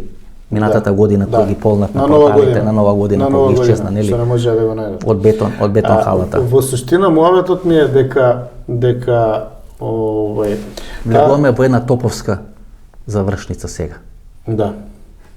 каде што ќе биде све на купче стајно. Каде што до 1 јули или до крајот на јули ќе имаме две разврски. Сите во ВМРО топ-тан ќе ги прифатат уставните измени, што е полесната варијанта, или потешката варијанта ќе се оди на процес на делење на ВМРО ДПМН. Да, Тоа се може работи се- кои сега се ставени на маса. Можни се тие и двете варијанти се подеднакво можни. Иако ја мислам дека они има доволно материјал да го уценат по кривична линија по делата што ги имаат Луѓето, структурата околу Мицковски. Па нели тоа беше кажано дека се преговара за слобода за нив. Не се преговара за овие од 27 април, него се преговара за слобода на криминалната структура која што ги прави бизнисите Во ВМРО ДПМН. во ВМРО. Значи кај Мицко. Сигурно информациите мои. И да се вратам на Заев сакам уште Да, малце. ќе ви дозволам. Информациите мои кои доаѓаат од меѓународна заедница велат дека до локалните избори клучното прашање на преговори со Мицко беше да се одмрзне имотот на партијата која е замрзна, за да може да тргува танге франги и така натаму и така натаму. По добивање на локалните избори и приливот на големи средства од локалната власт кон партијата, тоа прашање веќе не се поставува. Се поставуваат сосема други прашања. Едно од тие прашања е луѓе кои се блиски Да нема на рководството, да нема одреден проблем. затоа Делчевски ниви, затоа Маријан Доказ и Фатени се така. корпус деликти. Корпус деликти. Значи корпус деликти, истрагата е до детал завршена, Све е целата направено. комуникација е фатена, све се знае. Точно се знае кој како со кој дел учествувал, каква улога имал во тие Делчевски ниви. Петровски се едино. Да. Имате вие некаква вина или некакво влијание на поврзување на Маријан Доказ и Христијан Мицковски? Па можно е. Можно е. Доказ се истакна, кога бев директор на архивот, он се истакна по пишување на лажни вести против мене. Има објавено преку 100 вести, кои што во тоа време ми нанесоа многу голема штета на угледот. Меѓутоа, бидејќи немаше ред во таа област, не резултираше со кривичен прогон од моја страна или со судски процеси. И кога се заврши целата таа работа, негде 17-18, он почна да ми пишува на мене. На Facebook. На Facebook и ја почнав да разговарам, викам, не тие начин, значи не човечки се однесуваше со мене. Измислуваше работи, ми ги протнуваше глупости за кои што значи недоволно упатен човек, прост народ и така натаму може да верува дека се вистините. Вика што да правам, од службите ми ги даваат тие и ја така ги користев. И ние имавме еден период, да речеме, од... Имавте период и на дружење, на комуникација. Само еднаш сум пил кафе со него. Меѓутоа, пишувањата, ја мислам дека овој му овозможи пас на него. Влез До Белата палата. До десната рука на Мицко, овој што е од Делчевските ниви. Популарниот Ефто. Да. А не Васко Ефтов. Да. Или директно до Мицко. Му објаснив некои релации кои што постојат во минатото и мислам дека он ги пласираше тие релации таму. Удавте фотографии? Една фотографија му пратив, да. Ама на таа фотографија е глумец. Глумец? Глумец, да. Димитар Димовски? Димитар Димовски. Кум ли, што е со Мицковски? Не знам што се. Не ме интересира. Значи имаат они врзани се, Алаш Вериш има. И мислам дека за него многу се залага да го симне од тие кривични пробои. Мицковски се залага за Димитар Димовски, дури им се јавувал на директори на ова оделение 3 пати на ден топол оброк, што им се заблагодарува што му возможуваат да има фер третман и пристап, да не биде во некој кејли кој што се не знам, пониска категорија така натаму. И на таа слика, ја колку што знам, сега ова е веќе во доменот на одредено шпекулирање, таа слика он ја има искористено за да почне да разговара со нив. Да се качува на водно. И после дали он од тоа почнува да зема пари и така натаму, тоа е негов проблем, човекот у притвор ќе се одговара за тоа што го направил. На мене ми има направено сериозен зулум. На сите. Ми има пласирано дезинформација многу. Еднаш дојде до безмалку до физичка пресметка на Кеј. Ја му застанав, му рекав, ќе те искршам главата. Затоа што ми дојде до тука. Но да имаше држава во која што се уредени работиве, кој ќе пласираш нешто да одговараш за тоа. Ама икс пати е зборено дека дел од порталите кои што пласираат такви невистини, кои што се користат за уништување на угледот на луѓето, се регистрирани во странство. Тоа сите го знаеме. Значи, тоа сите го знаеме. Просто се решава тоа. Законот ќе биде да мораат со МК да бидат регистрирани во Македонија, да бидат со име и презиме. Ако не се во Македонија да биде блокиран тој домен и здраво пријатно. Бидејќи вие кога ќе формирате портал или кога ќе формирате, не знам, независен весник, треба да одговарате за тоа што го пишувате. Не само што треба да одговарате, туку треба да се знае кој стои, кој има прилив, кој нема прилив, како тоа функционира и така натаму и така натаму. За жал, да не бидеме село без куќи. За жал, во тоа време, еве сега да се вратам на Заев преку Маријан Доказ. Значи, Маријан Доказ беше со Заев, со шарената револуција. Плукаше по нас. Доказ измислуваше не само за мене. Палчо беше со Заев и... Значи, за многу луѓе измислува... Дел на сателити кои гравитираат околу таа групација. Измислува и пласира дезинформации. Објавија дека ми уапсило СЈО. 300 чуда објавија. Дека Миле Зечевиќ ви има фатено во криминал, дека ве контролира. Дека всушност Миле Зечевиќ, сликата на Миле Зечевиќ стои зад Филип Петровски и Миле Зечевиќ на копче ве активира кога треба да зборите, кога не треба, кај да се појавите, што да се појавите, така натаму. Тоа се глупости, но тие работи добро стојат кога ќе ги пласирате во неколку медиуми, како дезинформација. И тоа се создава кластер. И тоа значи вака, тоа е вака да ти го објаснам. Тоа ти е кога ја да пукнам сега еден балон со пердови во собава и ти дојди собери ги со рак пердовите. Значи, буквално да се ставите ситуација, се браните од нешто што не постои, не е реално. Но тоа се моделите кои што се користат за омаловажување. Во Инфомакс, во разговорите пред да ги почнам, буквално ми е кажано, и тоа го кажа и во емисија, сме ти направиле голема неправда. И јас сум човек кој што почитува, ќе ми кажеш дека си ми направил неправда, од тука можеме ли да работиме како луѓе? Можеме, окей. Меѓутоа, неправда беше направена. Инфомакс никогаш не беше дел на унгарскиот систем. Да. Не беше финансиран од унгарскиот систем. Таму имаше Курир, беше Алфа, Нетпрес, Република и така натаму и така натаму. Инфомакс беше надвор, дали беше од Груевски. Какви бе релациите со Груевски, јас тоа не знам, меѓутоа на оние преговори или на оние финансирање од страна на парите од масло, од маслинки, никош не добиваше, барем првите 2 или 3 години, Инфомакс. Меѓутоа сега имам чувство дека правите мери од број 2. Ако мериот број 1 беше Сашо Мијалков и целата таа структура, сега правите мериот број 2 и тој мериот број 2 треба да заврши со одредени промени во врвот на ВМРО-ДПМН, не по 17 или по 20 пат. Дали ово окрупнување што го правите, не знам, Нико Мазлије, па Оливер Андонов, па Даниела Арсовска и така натаму, класната Венели сега се појава, дали тоа се одредени операции, каде што позадина се јавува Никола Груевски, каде што клучната работа треба да биде дисциплинирање или сменување на Христијан Мицкоски. Дај Боже да се смени. Лично мислам дека тој човек му нанесе историска штета на ВМРО-ДПМН и на ВМРО како име, бидејќи он не е ни изборен ВМРО-вец. Лично мислам дека таа Лјупчо Григевски рече дека има одредени назнаки дека бил во ВМРО-НП, има одредени назнаки дека бил и дел на други политички партии, дека други политички партии стоеле за неговата номинација. Ама Лјупчо Георгиевски, која заврши фалсификуваниот конгрес во Валандово, објави статус кај што рече одличен е кандидатот. Да, го подржа. И сега се предомисли. Тоа е за разлика од мене, кај Лјупчо малку знае и да лавира. А ја ќе ти ги кажеме после 10 години истите работи. Проблемот е, направена е историска неправда. Името е осакатено на ВМРО. Ставен е човек кој што нема врска со ВМРО. Направено е поради тоа, се создадени услови да се смени името. После промената на името во јануари 2019, се е веќе небитно. Државата го смени со промената на името уставот и преамбулата и се создадоа услови да биде ова друга држава. Ова веќе не е истата држава за жал. Што ќе прават сега со бугарите во уставот на Република Македонија? Не тоа на формулација овој парламент или во мандатот на овој парламент прво беше дека овој парламент нема легитимитет да ги правите уставни измени, па подоцна нели се малце модифицираше таа теза, па беше дека на власт, дека во мандатот на овој парламент нема да се решат уставните измени. Ако овој парламент не ги реши уставните измени, ќе ги реши некој друг парламент. Зад куларите збори ја да бидам премиер ќе го решам. И за 3 или за 4 месеци ќе го решам тој проблем. Чиф ракопис вие гледате во целата оваа операција? Знаете, и затоа ВМРО-ДПМН инсистира на предвремени избори, бидејќи за ВМРО-ДПМН е клучно предвремените парламентарни избори да не се случат во пакет со претседателски избори, или да бидејќи нормално мора да се случат пред претседателски избори, или да не се случат после претседателски избори.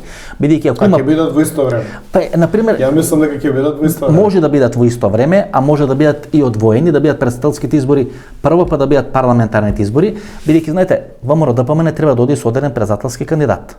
Како што сега стојат работите, се шпекулира дека Владко Ѓорчев можеби повторно би бил номиниран, Вело Марковски, Јовеќе Кеновски има амбиција да се вклучи во претседателската номинација, бидејќи мислам дека еднаш Јовеќе Кеновски има учествувано со Ѓорги Иванов, тоа беше оној прв мандат на Ѓорги Иванов стана на Јовеќе Кеновски, дека одредени стари партиски структури стојат за Јовеќе Кеновски. И мислам дека претседателските избори во ВМРО-ДПМН ако се случат пред парламентарните, ќе определат судбината на таа партија. Замислете Коцарев да го стават претседателски кандидат, каде што го биде против Преспански, против Ранковен, против бугарски договор, а вие да им ветувате на странците дека за 4 месеци ќе го решите тој проблем со бугарите во уставот ако дојдете на власт.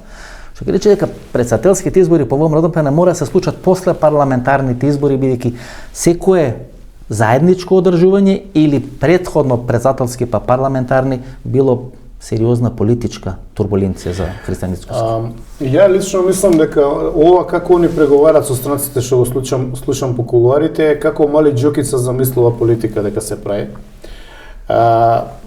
Суштината, односно реалноста е многу по-сериозна и радикална. Имаме војна која што може да се претвори од украинска војна во светска војна. Горе-доле е светска. Значи, умешани се сите системи, посетата на СИ на Москва, одбивањето да го посети Киев, најавата 4 пати во своји говори на пред Комунистичка партија на Кина дека треба да бидат спремни за војна, дека може да се случи анексија на Тајван. Трошењето на Кина повеќе за војниот буџет од сите индопацифички сојузници на Америка, вооружување на Јапонија, вооружување Австралија, да не ја ширам премногу сликата. Во ова наше окружување, каде што исто е котел, значи не е мирно во Косово, не е мирно во Босна, имаме проблеми во Црна Гора. Вечерва имаме во Црна Гора избори, кај што ќе се види случи. Што ќе биде судбината на проблеми во Србија, проблеми во Македонија. Ја мислам дека поголемите системи, безбедносни, кои што имаат овде ставено рака, се мисли на НАТО, не можат и не смеат да дозволат овде да има турбуленција од таков тип, да они ризикуваат некој што ќе им вети дали ќе го оствари. Тоа веќе нема да се случи. Минатата година ние го видовме санитарниот коридор, кога не му беше дозволено на Сергеј Лавров, рускиот министар за надворешни работи, да слета во Белград. Тогаш ние ги видовме исцртани границите и зоните на интерес или зоните на влијание. Новата железна завеса. Ние видовме новата железна завеса. Значи он не можеше да ја прелета завеса. Не можеше да дојде од оваа страна на железната завеса. Македонија, сакаме или не сакаме, 3 години е членка на НАТО и од оваа страна на железната завеса. Значи не од страната на Русија или на Руската федерација, туку од оваа страна. Проблемот е сега кај Бугарија, бидејќи ние преку Бугарија како еден мек стомак на руското влијание, ги имаме сите овие турбуленции. Гледате, луѓе кои биле блиски гласачи на ВМРО-ДПМН, членови на ВМРО-ДПМН се јават како луѓе кои ги основиваат овие културни клубови, дали во Битола, дали во Јужна Македонија, дали во луѓето кои се тепат или се претепуваат, кои се нарекуваат нели дека се бугари, се исто така или симпатизери или членови на ВМРО-ДПМН. И одеднаш имате едно хорско заедничко делување на ВМРО-ДПМН и на тие ВМРО-вски структури во соседна Бугарија. За жал се создаде сериозен конфликт меѓу двете држави и двата народи без потреба. Историските околности, 100 пати сум кажал, покажуваат на нешто поинако. Најголем дел од денешните бугари се по потекло македонци. Тука е конфликтот околу културниот идентитет, дали се они прво бугари по македонци или македонци по бугари, што е во суштина небитно. Тоа е елемент кој што треба да не спои. Зошто? Затоа што после 13-та, после 18-та, после поделбата на Македонија, после Првата светска војна, меѓу двете светски војни, после Втората светска војна, емиграцијата од трите дела во Македонија бега во Бугарија. Таа емиграција има свој пород до ден денес. Татарчев беше ли обвинител јавен на Бугарија? Па не ли основач на ВМРО? Како се вика палатата кај што седи Мицко? Татарчев.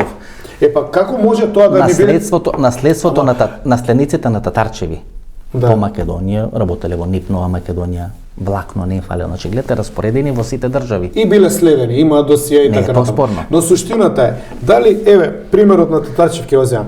Дали Татарчев како родослов, како линија, како име, нас треба да не дели, кој умира во Торино. Да не дели или да не спојува. И бара да биде закопан во Бугарија. Дали треба да не дели или да не спојува? Држава. Ево ше еднаш, треба. Дали треба да не дели или да не спојува? Не заради тебе, вас кога го повторам ради бандоглавите створења кои што не се упатени во историјата. Тоа е внатрешен ВМРО-вски конфликт. Да, ВМРО-вците од ова страна на границата, македонските ВМРО-вци, и во наводници бугарските ВМРО-вци. Тоа е конфликт кој трае повеќе од 120-130 години, кој сега ескалира, бидејќи македонските ВМРО-вци, бугарските ВМРО-вци тоа сакаат да го користат за своји одредени политички цели, политичка стратегија, политичка агенда. Има политичка линија, во суштина го водат неуки, необразовани и прости луѓе кои направија сериозна штета. Да, а во позадина командува тајни служби. Чили. А ја мислам дека иде нека е Москва. Иде нека Москва. Де работи? Ајде. За мериот не ми одговоривте, за Заев пробавте да кажете, јас ве прекинав.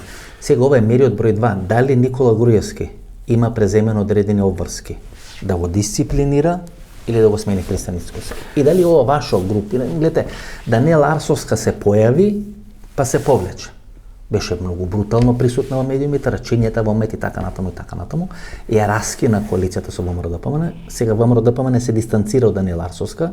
Многу ми навеле дека ракописот на Никола Груевски стои или влијанието на Никола Груевски стои позади Даниела Арсовска, бидејќи на тој начин всушности станала кандидат на ВМРО-ДПМН на граничните избори во Скопје, бидејќи меѓу другото Даниела Арсовска била и почесен конзул на Република Унгарија во Република Македонија.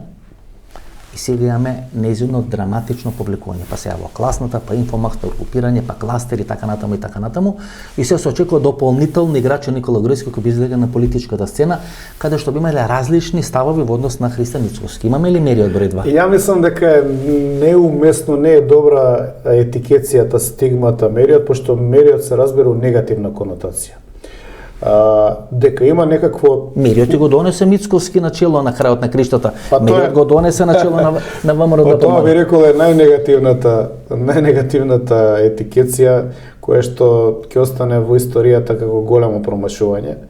Јас не мислам дека нешто ние се групираме. Имам ја своја емисија, дискутирам, кажувам, не убедувам никого со сила, кажувам мои ставови, кај тебе кажувам мои ставови, кој мисли дека сум управо окей, кој не мисли дека сум управо окей. Проблемот е што ја мислам дека сега конечно Груевски свати што направи. Мислите? Да. Свати? Јас мислам дека он свати или му рекоа? Сега не знам до крај. Бидејќи неколку пати Груевски праќаше сигнали до негови луѓе во Македонија, па вие се сеќавате дека имавме една или две средби со она госпожа која заедно со вас учествуваше во оние настапи пред Државната изборна комисија, нокта на долгите ножови и така натаму, дојде, испивме еднаш-два пати кафе, ни даде одредени понуди, во моментот кој реков ајде да снимеме едно интервју, снема. Исчезна. Ја мислам дека тоа беше тогаш опипување на теренот. Но сега мислам дека конечно тој пред локалните избори таа среда. Да подсетиме, Мицкоски најави дека Груевски треба да го одлежи, да се одлежи затвор. Така е. Во интервју си каже. Така е. Тоа ќе го пуштам и во наредната Сајбер команда. Видеото, изворно. Пушти го и ти тука ако можеш. Значи во суштина, он рече кој што си направил треба да си одговара. Да си одговара. Освен овие освен неговите. Освен тие што се битни за уставните измени. И тие. Да. Значи, мислам дека конечно дојде до отрезнување кај Груевски. Груевски направи историска неправда кон партијата со тоа што постави човек за кој што знаеше дека е слаб интелектуално и за кој што знаеше дека не е ВМРО-ец. Но намерата сега ми е јасна, ставил човек од таков калибар за да може да се направи разлика. Овде да биде Груевски, овде да биде Мицко. Како играше Бранко Ценековски, Груевски на оние билбордови, огромен, а јас мал, метар и 10, метар и 20, се сеќавате на кампања 2011 на Бранко Ценековски. После мене потоп. И добро, он им беше очигледно по ова што гледам, присутен и у семејните бизниси, односно релации кои што се во позадина. Енергија, сега заедно со Гордана Кочовска, која нели дел на тој систем на електростопанство. Но во меѓувреме децата порасна, кој што викаше Николич, која напушташе СНС. Порасли деца. И плаче, демек многу му е мило, доаѓа Вучич, ама Вучич дојде и таа паралела многу добра и го спакува и го пензионира. Сега ова дете наше тука поспоро раснеше од Вучич, има далеку послаб капацитет од Вучич и меѓутоа пак расне на некој начин, но со девијации лево десно расне и дојде до моќ. Се етаблираше, ги смени конгресмените, односно делегатите на конгрес, си постави своја пратеничка гарнитура, етаблираше бизниси, учествуваше во закон за политички партии. Сега се чувствува силен, дека не му треба Груевски. Има контролата на партијата. И сега тука ќе има проблем. И тоа ќе има сериозен проблем, затоа што ќе се судрат егата. А можеби и интересите на некои поголеми држави и можеби интересите нели на човекот што седи од америчката администрација во Белград, кој што е супер тешка категорија, кој што е пратен да го решава целиот Балкан, не само Србија. Па таков играч вие не вадите од пензија. Да. И него праќате во Белград. И толку искусен. Кој што во наводници го бомбардирал 99-та година, толку искусен, кој ако победеше неговата структура тамо некаде пред 15 години, може ќе беше заменик државен секретар. А може и државен секретар. Дори државен секретар на Соединетите американски држави, значи. Клучен, крупен играч, кој ги влече потезите во Република Македонија. Се гледате, Заев. Да, последното е тоа. Ја не заборавам. Чекам цела емисија да кажам. Мицкоски прифаќа да преговара со Заев. Да. Човекот кој ве симна од власт. Да. Човекот кој 5 пати го поразуваше Христијан Мицкоски. И не е битно што не симна од власт. Човекот што презема агенда која што е со трајни последици за Македонија. Значи што го промени името, што го промени уставот и така натаму. Од политичка перспектива за мене неприфатлива агенда, која што нанесе далекосежни последици, промени структурата на државата. И сега зошто Мицкоски прифаќа да преговара со Зоран Заев. Има 3 средби со Зоран Заев. Океј, ќе речеме дека нема албански гласови, дека нема меѓународна поддршка и дека тие две работи Зоран Заев му фрла гума за спасување. Ако има коалиција на СДСМ и на ВМРО, тој модел или тој предлог може и повеќе не важи, меѓутоа тоа беше предлогот.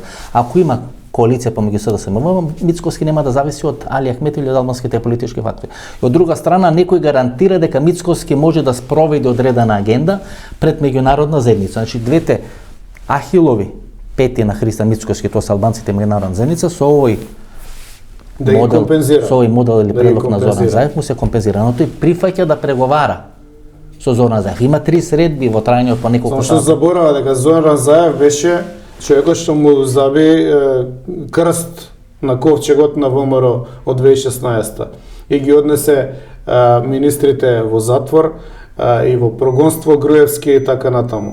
И како е тоа прифатливо, само ако се работи за политички дунстер аматер кој што буквално не разбира што се поголемите елементи, поголемата слика и човек кој што од својата желба да дојде на власт да стане премиер е спремен да ја материализира со било што и со било кој. И го имаме синдромот на левица, знаете. Беше најразлични толкувања каде е формирана левица, кој ја формирал левица, зошто е формирана левица, од кого левица требала да добие, од кого требало да одземи одредени поени, одредени гласови, така натаму и така натаму. И сега левица ви се користи како страшило, во наводници како страшило, кое треба да го скрши Христијан Мицкоски од една страна, или дополнително да го радикализира Христијан Мицкоски од друга страна, за да прави или да не прави, да учествува или да не учествува во процесот на уставни измени во Република Македонија. Се плаши ли Мицкоски од левица? Апсолутно. Апсолутно, затоа што па ова дете што беше формирано, нели, сега ја користиме да. параболата на Николич. Да. Ова, и ова дете порасна. Значи не порасна само едното дете, порасна и другото дете. Ама ова дете побрзо расне. Од ова Да. нашето И дете. зима од јадењето на ова дете. Од материјалот, од храната, од И тањерот на останува ова дете. гладно ова дете. И ова дете полека нема од што да јаде. Се зборува, не знам дали е точно, дека 18 годишњаците 7 од 10 се за левица. Така има некои информации. Значи тоа е сериозен проблем. Такви се Не е анализи. проблем за ВМРО, тоа е проблем за СЗМ, проблем е за сите. Затоа што, пазете, во политичката теорија е јасно дека прв пат кога гласаш за некој, тоа е истражено, докажано, документирано. Ако прв пат гласаш за како 18 годишник за партија, најверојатно е во наредни 10 години дека ќе гласаш за истата партија.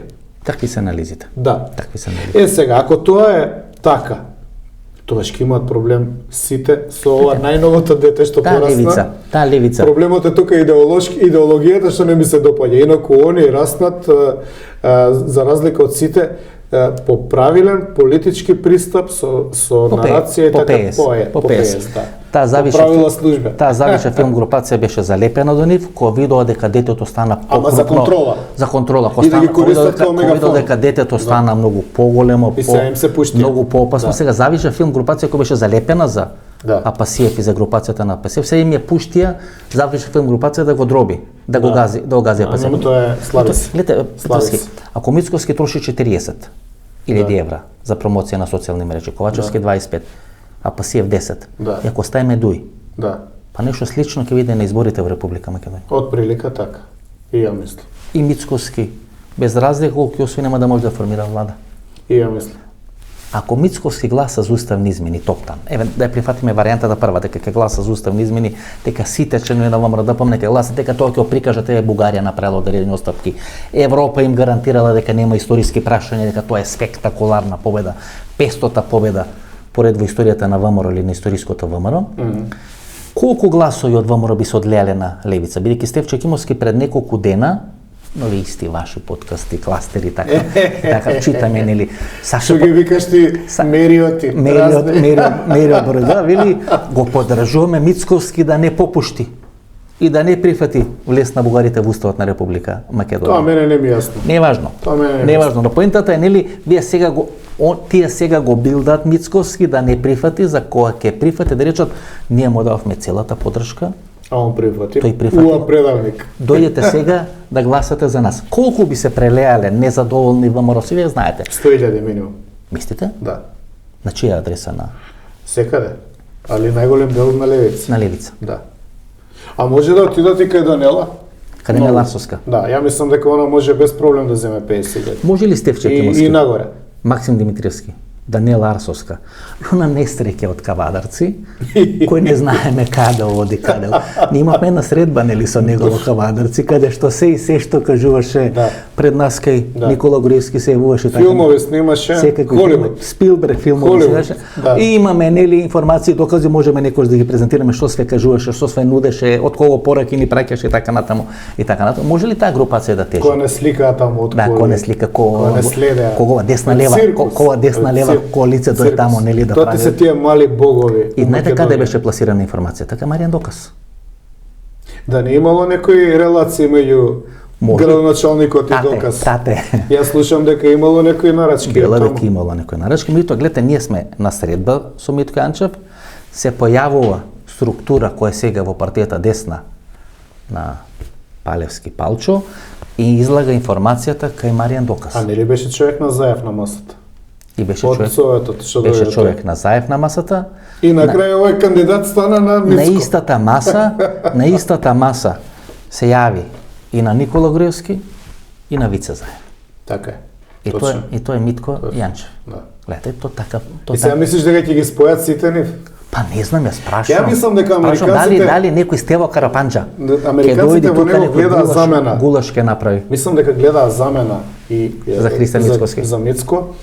И во таа замена инвестира, покажува, нели, Филип Рикер одеше кај него на ручек и така беше канет. Го ставаше на минатата година беше формирана група која треба да застане зад неговата номинација така. Да.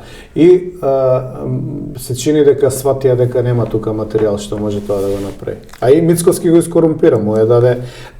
Пази, ти имаш луѓе како него кои што им е доволно да бидат градоначалници. Они сакаат да бидат главни у својот град или своето село. Тамо е Дрекстер Мајер, тамо е ИГН, тамо се големи компании, тамо можете. Финансите се друго, они сакаат да бидат на улица да ги препознаваат у своето село да бидат први. И пари со прашање Петровски.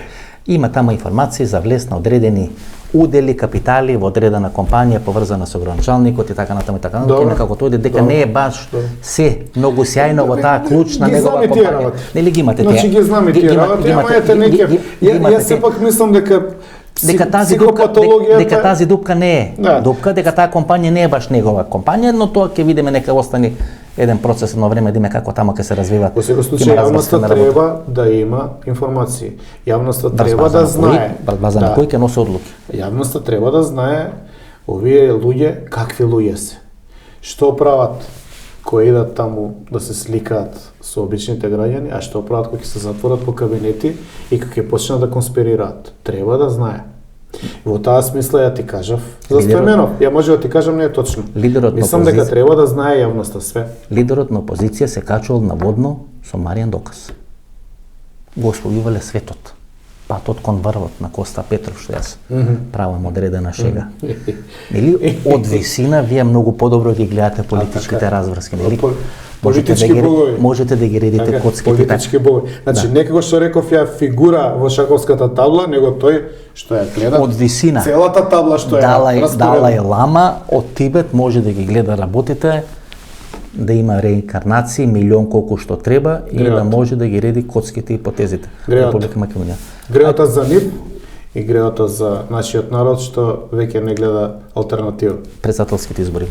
Клучни ми се мене председателските избори. Стево Пендаровски полека заминува во политичка пензија, тука веќе ни Господ не може да го спаси, како што сега стојат работите. Мислам дека тоа и него му е јасно. Оливер Спасовски се јавува како клучен играч на СДСМ, клан Грчец, клан Рачиново, ги фаќа сите конци, значи има контрола на целото тоа подземје, надземје во Република Македонија и има амбиција да биде председател на државата.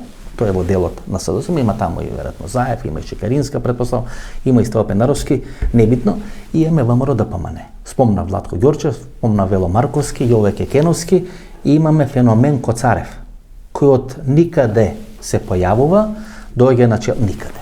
Тој е врвен научник, ми то говорам за политика, за политички, за јавни функции, така натаму, доаѓа на чело на МАНУ. И сега ВМРО може да го поддржи, меѓутоа тоа ќе испрати порака до меѓународна заедница дека ВМРО е против Преспански, против Ранковен, против Бугарски договор, а тоа е најлесниот пат да се заврши на американската црна листа. А ако не го поддржи Коцарев, а го поддржи Груевски или го поддржи Левица, тогаш ќе биде Ќе се подели све. Хаос, ќе се подели ВМРО-ското гласово. Затоа се председателски избори многу поопасни за ВМРО од парламентарните. Во суштина ВМРО има една традиција на антитеза правење кога се појавуваат вакви клучни ликови. Љубе Бошковски 2009 година. Клучни позиција, непознати ликови. Секогаш така се прави. Не знам зашто.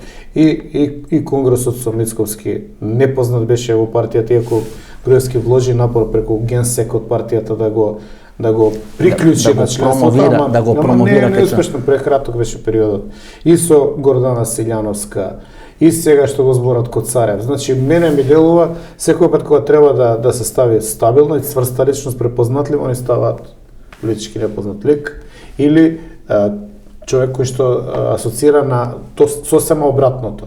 Веќе знаеме за Силјановска дека таа беше министер на Бранко. Не само што беше министер на Бранко, таа дел на левица структурата, преку Гордана Селјановска структурата на левица на Апасиев, всушност има битно учество, удел во акционерското друштво или акционерскиот колоч на ВМРО ДПМН. Сега Коцарев е дел на тоа милје. Значи левица, освен што е надвор и е противник и е најсериозна закана за ВМРО ДПМН, има свои луѓе и свои инсталации. Добро, може ли да прашам ја кај беше Коцарев кога се менуваше уставното име? Кај беа овие луѓе што сега се појавуваат? Ако левица застани зад Коцарев? Ќе се направи, значи ќе се... Ние имавме таква ситуација. 2009 година е Фрачковски на избори, кој кандидат на СДСМ и коалицијата која предводи СДСМ, Љубе Бошковски кој излегува од Хашкиот трибунал се појавува на председателски или гласови и за малку ќе имаше повеќе гласови од Љубомир Фрачковски, имате Ѓорги Иванов. Иначе нешто слично може да се случи сега. Бидејќи овие председателски избори покажуваат и сосема поинакви некои стремежи, тенденции на гласачко тело, кај што гласачко тело повеќе некогаш знае да гласа за личност колку за политичка партија. Различни се локалните избори и председателските во споредба со парламентарните избори. Што ако Никола Груевски и левица застанат зад Коцарев? Тоа ќе има фрагментација сериозна. Но во суштина јас сакам да прашам, или го туркат Мицковски кон Коцарев, кон радикализација, и тоа значи поделба на партијата на два дела од страна на меѓународната заедница, му го отежнуваат просторот или му отежнуваат одлуката да гласа за уставни измени. Видите, го кршат Мицковски, го стават во сандвич, од една страна имате радикална структура, кој вика немој тоа да го правиш, ако го правиш ние ќе излеземе од партијата, ќе гласаме за други така натаму. Имате друга страна на проевропска структура која вели ако тоа не го направиме ние ќе излеземе бидејќи ќе бидеме изолирана партија на политичка сцена. Тоа е сандвичот во кој сега се наоѓа Христијан. Угоре високо, удолу длабоко. Епа така се стига во таква позиција кога си непринципиелен, кога цело време импровизираш и кога често лажеш. Многу често лаж. Последно прашање. Артан Груби, интервју на Канал 5 телевизија, предлог до Мицковски со браниска седница со две точки. Прва точка гласање за француски предлог, втора точка распуштање на парламентот во Република Македонија. Тајно ќе се договорили Мицковски сега можеби со дуи за предвремени избори, а дуи да добие на тацна провена на уставот во Република Македонија. Ја мислам дека тоа многу опасна игранка за него, затоа што ако он се демаскира и го промени уставот пред избори, он ќе ги изгуби изборите. Он затоа сака избори по промена.